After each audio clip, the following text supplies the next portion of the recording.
આપણા નામ ઉપર કોમન જાય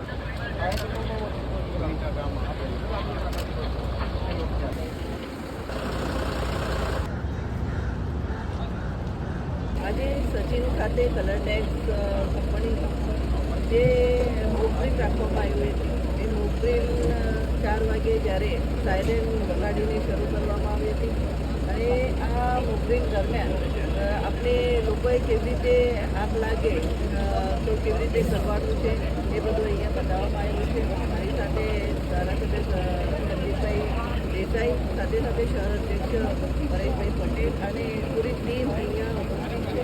અમે આ મોકડ્રીલ બનાવી ત્યારે જોયું છે કેવી રીતે અહીંયા ફાયરવાલા બી છે કેવી રીતે આગ બુઝાવવાની કોશિશ કરી હતી. સાથે સાથે જે કંઈ ઈજાગ્રસ્ત થયા એ ઈજાગ્રસ્ત લોકોને કેવી રીતે શિફ્ટ કર્યું છે, હેલ્થ સેન્ટર હોસ્પિટલમાં કેવી રીતે રિફર કર્યા છે એ પણ અહીંયા બતાવવામાં આવ્યું છે. અને જ્યારે સાયરન વાગે ત્યારે ગભરાવાની જરૂર નથી, પેનિક થવાની જરૂર નથી. સાથે સાથે પોલીસની ટીમ પણ અહીંયા સ્થળ પર પહોંચી હતી અને પોલીસે પણ કામગીરી શરૂ કરી દીધી હતી. ફાયર ફાઇટરની ટીમ સાથે સાથે જ્યારે અહીંયા ઉપસ્થિત થયા અને જે આગ લાગી